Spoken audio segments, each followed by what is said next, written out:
कल्पना कीजिए कि आप समुद्र के किनारे खड़े हैं। आपकी आंखों के सामने लहरें उठ रही हैं, शोर करती हुई, टकराती हुई, क्षणिक। यही वो हिस्सा है जो दिखाई देता है, जिसे हर कोई देख सकता है। लेकिन समुद्र की वास्तविक शक्ति वहां नहीं होती जहां शोर है। वो शक्ति होती है गहराई में, जहां मौन है, स्थिरता है और ऐसी धाराएं हैं जो बिना दिखे पूरे समुद्र को दिशा दे रही हैं। वही धाराएं तय करती हैं कि सतह पर लहरें कैसी होंगी। वही अदृश्य प्रवाह ये तय करते हैं कि ज्वार आएगा या भाटा। मानव जीवन भी बिल्कुल ऐसा ही है। जो हम रोज देखते हैं, घटनाएं, रिश्ते, शब्द, परिस्थितियां, वो केवल सतह है। अधिकांश लोग जीवन को यहीं तक समझते हैं। जो दिखाई दे वही सत्य, जो मापा जा सके वही वास्तविक, जो तर्क से समझाया जा सके वही स्वीकार्य। लेकिन जीवन का वास्तविक संचालन वहां से नहीं होता। वो होता है चेतना की गहराइयों से, जहां विचार जन्म लेते हैं, जहां भावनाएं आकार लेती हैं और जहां निर्णय बनने से पहले ही तय हो जाते हैं। कुछ आत्माएं ऐसी होती हैं जो अनजाने में ही इस गहराई से जुड़ी होती हैं। उन्हें हर बात का कारण शब्दों में नहीं मिलता, लेकिन भीतर कुछ जान लेता है। वे किसी स्थान पर पहुंचकर असहज हो जाती हैं, किसी व्यक्ति को देखकर बिना बातचीत के उसका स्वभाव समझ लेती हैं और कभी-कभी आने वाली घटनाओं को पहले ही महसूस कर लेती हैं। अक्सर ऐसे लोग खुद से पूछते हैं, क्या मैं ज्यादा सोचता हूं? क्या मैं जरूरत से ज्यादा संवेदनशील हूं? क्या ये सिर्फ कल्पना है? पर अगर ये कल्पना नहीं, अगर ये कोई मानसिक भ्रम नहीं, तो क्या हो अगर आपकी संवेदनशीलता दरअसल आपकी शक्ति हो? क्या हो अगर आपका पहले से जान लेना आत्मा की स्मृति हो, न कि मन का डर? परमहंस योगानंद जी स्पष्ट कहते थे, ये ब्रह्मांड ठोस पदार्थ से नहीं बना है, ये चेतना का सघन रूप है। जहां चेतना धीमी होती है वहां पदार्थ दिखाई देता है, और जहां चेतना तीव्र होती है वहां ऊर्जा, प्रकाश और बुद्धि का संसार प्रकट होता है। योगानंद जी उस लोक को एस्ट्रल लोक कहते थे, एक ऐसा स्तर जहां विचार वास्तविक होते हैं, जहां ऊर्जा आकार लेती है और जहां आत्मा शरीर से मुक्त होकर अनुभव करती है। विवेक, जिसे आधुनिक भाषा में डिसर्नमेंट कहा जाता है, वही आंतरिक क्षमता है जो मनुष्य को इन अदृश्य स्तरों से जोड़ती है। ये कोई चमत्कारी शक्ति नहीं है, ये आत्मा की स्वाभाविक बुद्धि है, जो तब सक्रिय होती है जब मन थोड़ा शांत होता है और चेतना थोड़ी गहरी होती है। आज हम उन्हीं संकेतों को समझने जा रहे हैं जो ये बताते हैं कि आप केवल सतह पर जीने वाले व्यक्ति नहीं हैं, बल्कि उस चेतना से जुड़े हैं जो जीवन के पीछे कार्य कर रही है। ये विषय भय पैदा करने के लिए नहीं है, यह आपको दूसरों से अलग या श्रेष्ठ बताने के लिए भी नहीं है। क्योंकि योगानंद जी कहते थे, आध्यात्मिक ज्ञान का अर्थ विशेषाधिकार नहीं, उत्तरदायित्व है। यदि आप अधिक महसूस करते हैं, अधिक समझते हैं और अधिक भीतर तक देखते हैं, तो इसका अर्थ है कि जीवन आपसे अधिक सजगता की अपेक्षा कर रहा है। ये यात्रा जागरण की है और विवेक उसका पहला संकेत है। विवेक क्या है? आत्मा का कंपास। विवेक कोई चमत्कारी शक्ति नहीं है जिसे केवल कुछ विशेष लोगों को दे दिया गया हो। यह आत्मा की स्वाभाविक बुद्धि है जो हर मनुष्य के भीतर मौजूद है, लेकिन बहुतों में सोई रहती है। विवेक का अर्थ है देखने की गहराई, ऐसी दृष्टि जो सिर्फ बाहर नहीं देखती, भीतर भी देख पाती है। विवेक हमें यह सिखाता है कि जो दिख रहा है वो हमेशा सत्य नहीं होता, और जो सत्य होता है वो हमेशा दिखता नहीं। विवेक वही क्षमता है जो हमें सत्य और भ्रम के बीच अंतर करना सिखाती है, भावनात्मक आकर्षण और ऊर्जा की वास्तविक प्रकृति को अलग अलग पहचानने की शक्ति देती है, और सबसे महत्वपूर्ण, अहंकार की तेज, डर से भरी आवाज और आत्मा की शांत, स्पष्ट आवाज को अलग करना सिखाती है। परमहंस योगानंद जी से इंट्यूटिव फीलिंग कहते थे। उनके अनुसार ये वो ज्ञान है जो तर्क से पहले आता है। मन विश्लेषण करता है, तुलना करता है, संदेह करता है, लेकिन आत्मा सीधे जानती है। इसलिए योगानंद जी कहते थे, आत्मा पहले जानती है, मन बाद में समझाने की कोशिश करता है। विवेक को आप एक आंतरिक कंपास या रेडियो की तरह समझ सकते हैं। जैसे रेडियो अलग अलग फ्रीक्वेंसी पकड़ सकता है, वैसे ही विवेक चेतना की विभिन्न तरंगों को पकड़ने की क्षमता देता है। अधिकांश लोग जीवन भर केवल एक ही फ्रीक्वेंसी पर जीते हैं, इंद्रियों की फ्रीक्वेंसी। जो दिखा वही सच, जो सुना वही निर्णय, जो अच्छा लगा वही सही। लेकिन विवेक के जागृत होते ही चेतना के और स्तर खुलने लगते हैं। पहला स्तर है शारीरिक। ये वो है जो आंखें देखती हैं, कान सुनते हैं, शरीर महसूस करता है। दूसरा स्तर है मानसिक और भावनात्मक। ये विचारों, स्मृतियों, डर, अपेक्षाओं और भावनाओं का संसार है। अधिकांश संघर्ष यहीं होते हैं। लेकिन तीसरा स्तर है आत्मिक और अंतर्ज्ञान का। यहीं विवेक सक्रिय होता है। ये स्तर आपको बताता है कि कोई स्थिति सही है या नहीं, कोई व्यक्ति आपके लिए हितकारी है या नहीं, कोई निर्णय आत्मा के मार्ग पर है या नहीं। और ये स्तर कभी जोर से नहीं बोलता। ये चेतावनी की तरह नहीं, आदेश की तरह नहीं आता। ये बहुत सूक्ष्म होता है। एक हल्की सी असहजता, एक अचानक स्पष्टता, एक चित्र जो मन में उभर आता है, या बिना कारण एक दृढ़ अनुभूति। इसीलिए बहुत लोग इसे नजरअंदाज कर देते हैं, क्योंकि मन शोर करता है और आत्मा फुसफुसाती है। योगानंद जी कहते थे, अंतर्ज्ञान आत्मा की आवाज है, और जब आप उसे सुनना सीख लेते हैं तो जीवन में दिशा खोना लगभग असंभव हो जाता है। विवेक का जागरण कोई नई चीज जोड़ना नहीं है, ये उस ज्ञान को याद करना है जो आत्मा हमेशा से जानती रही है। परमहंस योगानंद जी का पूरा दर्शन एक बहुत गहरे लेकिन सरल सत्य पर टिका है। पूरा ब्रह्मांड कंपन है। जो कुछ भी है वो स्थिर नहीं है। जो आपको ठोस दिखता है वो भी वास्तव में जमी हुई ऊर्जा है। योगानंद जी कहते थे, ये ब्रह्मांड जमी हुई रोशनी है, अर्थात प्रकाश जब अत्यंत सूक्ष्म गति में होता है तो चेतना के रूप में अनुभव होता है, और वही प्रकाश जब धीमी गति में कंपन करता है तो पदार्थ बन जाता है। यही कारण है कि विवेक, अंतर्ज्ञान और अदृश्य लोक की अनुभूति कोई अलौकिक चमत्कार नहीं है। ये उसी ब्रह्मांडीय कंपन को सूक्ष्म स्तर पर महसूस करने की क्षमता है। पहला नियम है कंपन का नियम। हर वस्तु, हर विचार, हर भावना, हर शरीर, हर ग्रह, सब कुछ किसी न किसी आवृत्ति पर कंपन कर रहा है। आपका डर एक आवृत्ति है, आपका प्रेम एक आवृत्ति है, आपकी शांति एक आवृत्ति है, और आपकी अंतर्ज्ञान शक्ति भी एक आवृत्ति है। जब आपकी चेतना स्थूल कंपन में रहती है तो आप केवल वही अनुभव करते हैं जो इंद्रियों से दिखता सुनाई देता है। लेकिन जैसे जैसे चेतना सूक्ष्म होती है, आप उन तरंगों को भी महसूस करने लगते हैं जो आंखों से दिखाई नहीं देती। दूसरा नियम है समानता का नियम। जैसा भीतर वैसा बाहर। योगानंद जी इसे केवल नैतिक सिद्धांत नहीं मानते थे, बल्कि एक वैज्ञानिक सत्य की तरह देखते थे। यदि आपके भीतर भ्रम है तो बाहर की दुनिया भी भ्रमित दिखेगी। यदि भीतर डर है तो बाहर खतरे दिखाई देंगे, और यदि भीतर स्पष्टता है तो बाहरी जीवन भी स्पष्ट होने लगता है। विवेक इसी नियम से जन्म लेता है। जब भीतर का संसार शांत और सजग होता है तो बाहर की परिस्थितियों का सत्य अपने आप दिखने लगता है। आपको सोचना नहीं पड़ता कि क्या सही है, आप महसूस करने लगते हैं। तीसरा नियम है कर्म का नियम। अधिकांश लोग कर्म को केवल कार्य और उसके परिणाम तक सीमित समझते हैं, लेकिन योगानंद जी कहते थे, कर्म केवल मस्तिष्क में नहीं रहता, वो अस्ट्रल शरीर में संग्रहित होता है। हर अनुभव, हर आघात, हर अधूरी भावना अस्ट्रल शरीर में ऊर्जा के रूप में जमा हो जाती है, और वही ऊर्जा भविष्य में हमारी प्रतिक्रियाओं, निर्णयों और आकर्षणों को प्रभावित करती है। यहीं से विवेक का विज्ञान शुरू होता है। जब प्राण शक्ति शुद्ध होती है तो पुराने कर्मिक पैटर्न ढीले पड़ने लगते हैं और आत्मा की वास्तविक आवाज स्पष्ट होने लगती है। योगानंद जी रीढ़ को केवल जैविक संरचना नहीं मानते थे। वे कहते थे, रीढ़ एक एंटीना है, एक जीवित प्रकाश स्तंभ। रीढ़ के भीतर स्थित चक्र ऊर्जा रिसीवर हैं। हर चक्र चेतना की एक विशिष्ट आवृत्ति को ग्रहण करता है।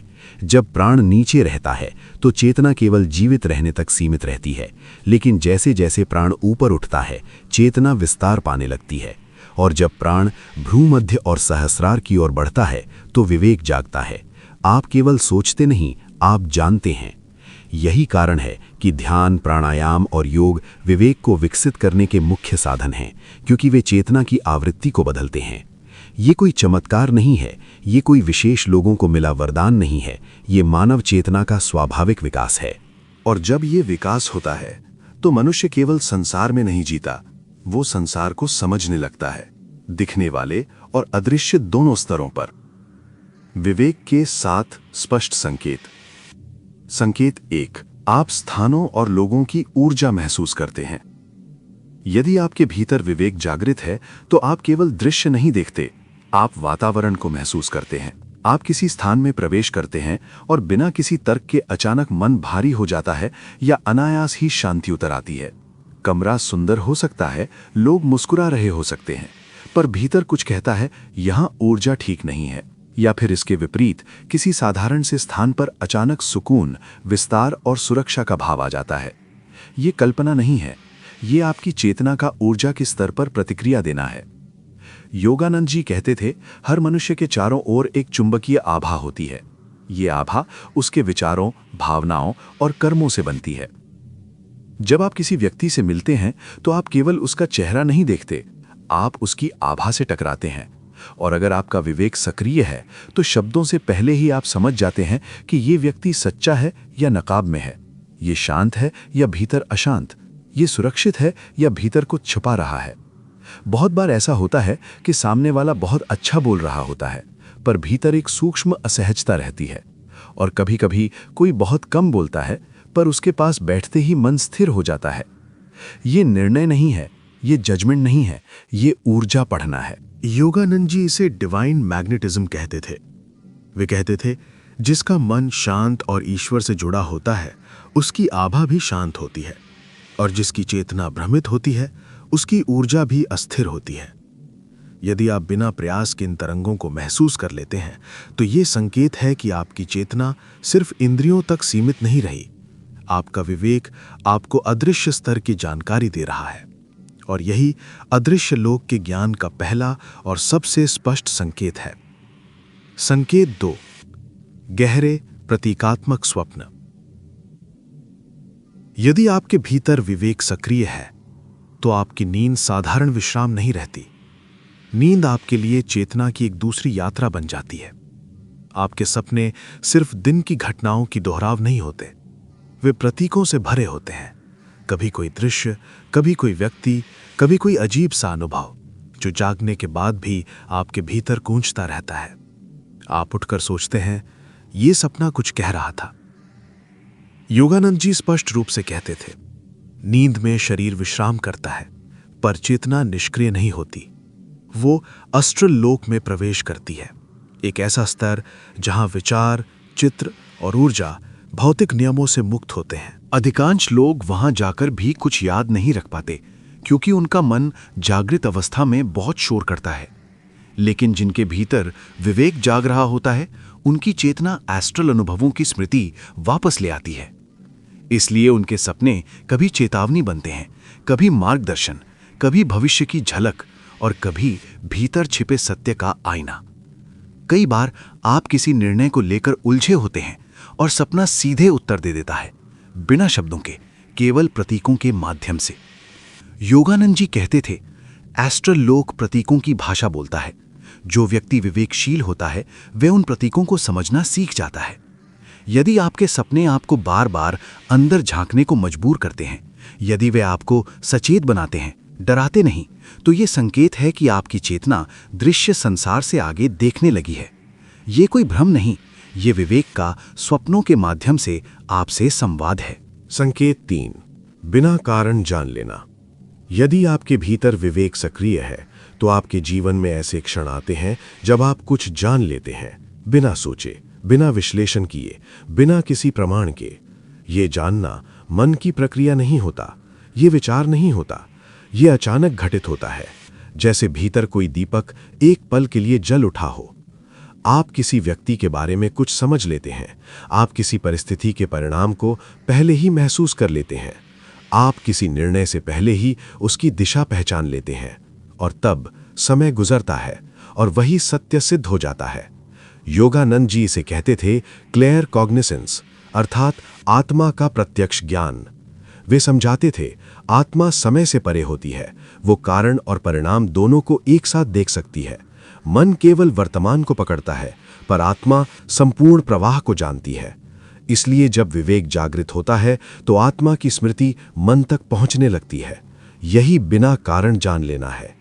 ये कोई भविष्यवाणी नहीं, ये अहंकार की क्षमता नहीं, ये आत्मिक स्मृति का क्षणिक खुलना है। अक्सर ये जानना शांत होता है, उसमें उत्साह नहीं, डर नहीं, बस स्पष्टता होती है। योगानंद जी कहते थे, जब आत्मा बोलती है तो वो जोर से नहीं बोलती, वो केवल सही दिशा दिखा देती है। यदि आपके जीवन में ऐसे क्षण बार बार आते हैं जहां आप कुछ जानते हैं और बाद में वही सत्य बन जाता है, तो ये संकेत है कि आपका विवेक मन से आगे काम करने लगा है। ये वरदान है, लेकिन साथ ही उत्तरदायित्व भी। संकेत 4, प्रकृति और ब्रह्मांड से गहरा संबंध। जब विवेक जागृत होने लगता है तो प्रकृति केवल दृश्य नहीं रह जाती, वो संवाद बन जाती है। पेड़ सिर्फ लकड़ी और पत्ते नहीं लगते, उनकी स्थिरता, उनकी शांति, उनका धैर्य आपके भीतर उतरने लगता है। आकाश खाली नहीं लगता, वो विस्तृत चेतना जैसा प्रतीत होता है, जिसमें आप भी शामिल हैं, जिसमें कोई अलगाव नहीं है। आप मौन में खड़े होते हैं और ऐसा लगता है जैसे मौन कुछ कह रहा हो। कोई भाषा नहीं, कोई शब्द नहीं, पर एक स्पष्ट अनुभूति। योगानंद जी कहते थे, प्रकृति दिव्य माता का दृश्य रूप है। जो उसे ध्यान से देखना सीख ले, वो ईश्वर को बिना मंदिर के अनुभव कर सकता है। विवेक के साथ आप समझने लगते हैं कि चेतना केवल मनुष्य में नहीं है, वो हर कण में स्पंदित हो रही है। पवन में, प्रकाश में, जल की तरलता में। आप सूर्य को देखते हैं और केवल रोशनी नहीं देखते, आप जीवन शक्ति को महसूस करते हैं। आप नदी को देखते हैं और केवल बहाव नहीं देखते, आप समय का प्रवाह पहचानते हैं। ये संबंध भावुक कल्पना नहीं है, ये चेतना की समानता का अनुभव है। योगानंद जी कहते थे, जब आत्मा शांत होती है तो वो हर वस्तु में अपना ही प्रतिबिंब देखती है। यदि आपको प्रकृति के पास जाकर घर जैसा अनुभव होता है, यदि आकाश को देखकर आपका हृदय खुल जाता है, यदि मौन आपको अकेला नहीं पूर्ण महसूस कराता है, तो ये संकेत है कि आपका विवेक ब्रह्मांड की चेतना से संबंध बना चुका है। ये जुड़ाव आपको संसार से अलग नहीं करता, ये आपको संसार के भीतर और अधिक जागृत करता है। संकेत 5, मौन की ओर आकर्षण। जब विवेक गहराता है तो आपके भीतर एक सूक्ष्म परिवर्तन होता है। आपको ये एहसास होने लगता है कि हर उत्तर शब्दों में नहीं है। भीड़ में रहने के बाद आप थकान महसूस करते हैं। अत्यधिक बातचीत, लगातार सूचनाएं, अनावश्यक शोर, ये सब आपकी ऊर्जा को बिखेर देते हैं। लेकिन जैसे ही आप मौन में बैठते हैं, कुछ वापस आने लगता है। एक स्थिरता, एक केंद्र, जैसे आप स्वयं से फिर जुड़ रहे हों। ये अकेलापन नहीं है, ये आत्मा की संगति है। योगानंद जी कहते थे, मौन वो द्वार है जहां से आत्मा बोलती है और मन सुनना सीखता है। विवेक के जागरण के साथ आप समझ जाते हैं कि सत्य कभी शोर नहीं करता, वो धीरे धीरे भीतर उतरता है। इसलिए आप अनजाने में ऐसी जगहों की ओर खिंचते हैं जहां कम शब्द हों, जहां प्रकृति हो या केवल शांत वातावरण। ध्यान आपको कठिन नहीं लगता, बल्कि आवश्यक लगता है, जैसे श्वास लेना। मौन में आपको डर नहीं लगता, बल्कि एक सुरक्षित विस्तार का अनुभव होता है, क्योंकि वहीं आपका अंतर्ज्ञान स्पष्ट होता है, वहीं विवेक अपनी भाषा में बोलता है। योगानंद जी कहते थे, ईश्वर की आवाज तूफान में नहीं, मौन में सुनी जाती है।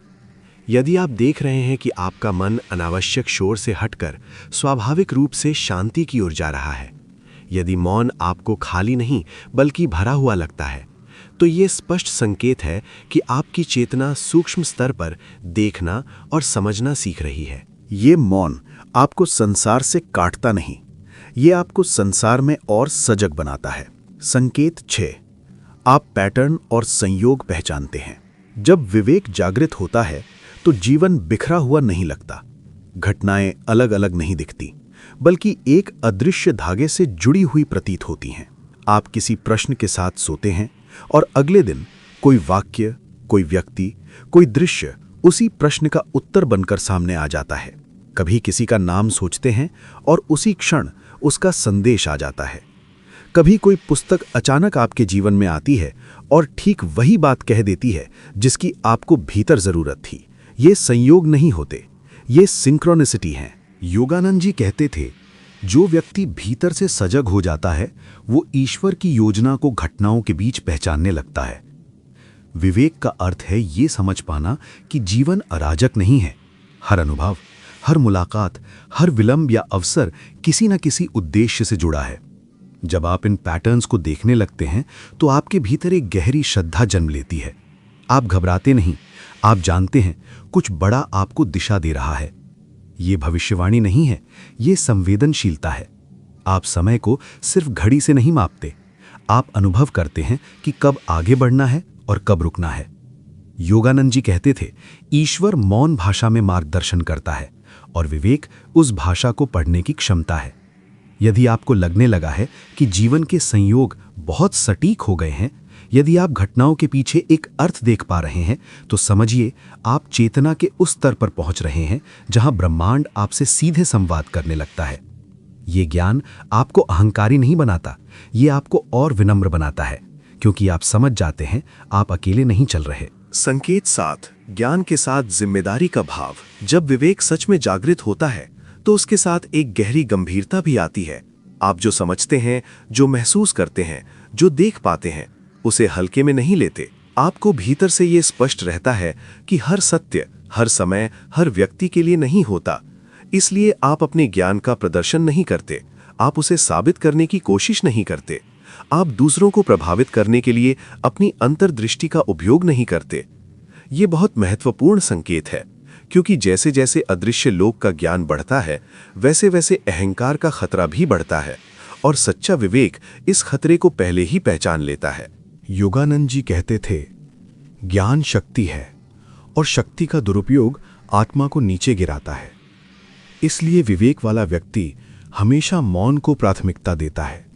वो जानता है कब बोलना है और कब चुप रहना ही सेवा है। आप बिना पूछे सलाह नहीं देते, आप बिना अनुमति किसी की यात्रा में हस्तक्षेप नहीं करते। आप जानते हैं कि हर आत्मा अपने अनुभव से ही सीखती है। ये करुणा है, ये परिपक्वता है। सच्चा विवेक आपको विशेष महसूस नहीं कराता, बल्कि और जिम्मेदार बना देता है। आप अपने विचारों, अपनी भावनाओं, अपनी ऊर्जा के प्रति और सजग हो जाते हैं। आप समझ जाते हैं, यदि मुझे थोड़ा अधिक दिखाई देता है तो इसका अर्थ है मुझसे थोड़ी अधिक सावधानी भी अपेक्षित है। ये ज्ञान का अंतिम चिन्ह है, नम्रता। यदि आपके भीतर ये भाव गहराता जा रहा है कि जो समझ आया है उसे संभाल कर रखना है, सही समय पर, सही स्थान पर, सही मात्रा में उपयोग करना है, तो ये स्पष्ट संकेत है कि आपका विवेक सिर्फ खुल नहीं रहा, परिपक्व भी हो रहा है। और यही अदृश्य लोक के ज्ञान का सच्चा उद्देश्य है। विवेक को कैसे विकसित करें? विवेक कोई ऐसी चीज नहीं है जो अचानक किसी पर उतर जाए। ये धीरे धीरे जीवन की सजगता से और चेतना की शुद्धि से विकसित होता है। सबसे पहला और आधारभूत साधन है दैनिक ध्यान। योगानंद जी होंगसो ध्यान को विवेक की जड़ कहते थे, क्योंकि जब श्वास शांत होती है तो मन की तरंगें धीमी पड़ती हैं, और जब मन शांत होता है तो आत्मा की आवाज स्पष्ट सुनाई देती है। होंगसो ध्यान आपको सिखाता है देखना, हस्तक्षेप नहीं करना। यही विवेक की शुरुआत है, साक्षी भाव। दूसरा महत्वपूर्ण पक्ष है भावनात्मक स्वच्छता। यदि मन में दबी हुई पीड़ा, क्रोध, ईर्ष्या या अपराधबोध जमा है तो विवेक धुंधला हो जाता है। इसलिए अपने भावों को दबाइए नहीं, देखिए, स्वीकार कीजिए और उन्हें प्राण और जागरूकता के साथ मुक्त होने दीजिए। योगानंद जी कहते थे, भावनाएं ऊर्जा है, उन्हें समझा जाए तो वे मार्गदर्शक बनती हैं, दबाई जाएं तो बाधा। तीसरा साधन है अंतर्ज्ञान लेखन। जो भी अचानक समझ आए, मन में उतरे या ध्यान के बाद स्पष्ट लगे, उसे लिखिए, बिना संपादन के, बिना विश्लेषण के। समय के साथ आप देखेंगे कि कौन सी अंतर्दृष्टि सत्य सिद्ध होती है और कौन सी मन की कल्पना थी। यह अभ्यास विवेक को अहंकार से अलग करना सिखाता है। चौथा और सबसे सूक्ष्म तत्व है विनम्रता। योगानंद जी बार बार चेतावनी देते थे, जैसे ही कोई व्यक्ति अपने अंतर्ज्ञान को मेरी शक्ति समझने लगता है, विवेक गिरने लगता है, क्योंकि विवेक आत्मा से आता है, अहंकार से नहीं। इसलिए जो भी दिखे, जो भी समझ आए, उसे ईश्वर का उपहार मानिए, अपनी उपलब्धि नहीं। और अंत में सेवा भावना। विवेक का वास्तविक विकास तभी होता है जब ज्ञान करुणा में परिवर्तित होता है, जब आप समझ को दूसरों को नीचा दिखाने के लिए नहीं, बल्कि सहारा देने के लिए प्रयोग करते हैं। सेवा विवेक को संतुलित रखती है, वो उसे हृदय से जोड़ती है। यदि आपका ध्यान गहरा हो रहा है, भावनाएं साफ हो रही हैं, आप लिखकर सीख रहे हैं, आप विनम्र बने हुए हैं और आपकी समझ सेवा में ढल रही है, तो जान लीजिए आपका विवेक सही दिशा में विकसित हो रहा है। और यही अदृश्य लोक के ज्ञान को सुरक्षित, शुद्ध और कल्याणकारी बनाता है। यदि ये संकेत आपको अपने भीतर दिखाई देते हैं, तो सबसे पहली बात, डरिए मत। ये कोई असामान्यता नहीं है, ये कोई बोझ या विचित्रता नहीं है, ये चेतना का विस्तार है। आप अलग नहीं हो रहे, आप गहरे हो रहे हैं। आप दुनिया से कट नहीं रहे, आप उसके सूक्ष्म अर्थों से जुड़ रहे हैं। विवेक का जागना किसी को दूसरों से ऊपर खड़ा करने के लिए नहीं होता, ये किसी को विशेष बनाने का प्रमाण नहीं है। ये एक जिम्मेदारी है, सत्य की प्रति, करुणा के प्रति और जीवन के प्रति। योगानंद जी कहते थे, जैसे जैसे चेतना बढ़ती है, वैसे वैसे मनुष्य को अधिक शांत, अधिक सरल और अधिक प्रेमपूर्ण होना चाहिए। यदि विवेक बढ़ रहा है और साथ में अहंकार नहीं बढ़ रहा, तो आप सही मार्ग पर हैं। विवेक की सबसे बड़ी परीक्षा दिखने में नहीं, सुनने में होती है, क्योंकि अदृश्य लोक कभी शोर नहीं करता, वो आदेश नहीं देता, वो डराता नहीं, वो संकेत देता है, बहुत कोमल, बहुत सूक्ष्म, लगभग फुसफुसाहट की तरह। और वही सुन पाता है जो भीतर से शांत हो। इसलिए अपने भीतर जल्दी मत कीजिए, हर अनुभूति पर तुरंत प्रतिक्रिया मत दीजिए, हर समझ को तुरंत साझा करना जरूरी नहीं। कुछ बातें केवल जीने के लिए होती हैं, दिखाने के लिए नहीं। शांत रहें, सचेत रहें और सुनते रहें, क्योंकि अदृश्य लोक कभी बंद नहीं हुआ, वो हमेशा बोलता रहा है, प्रकृति के माध्यम से, संयोगों के माध्यम से, अंतर्ज्ञान के माध्यम से। फर्क सिर्फ इतना है, पहले शोर ज्यादा था, अब मौन गहरा हो रहा है, और इसी मौन में आप सुनना सीख रहे हैं। यही विवेक है, यही जागरण है।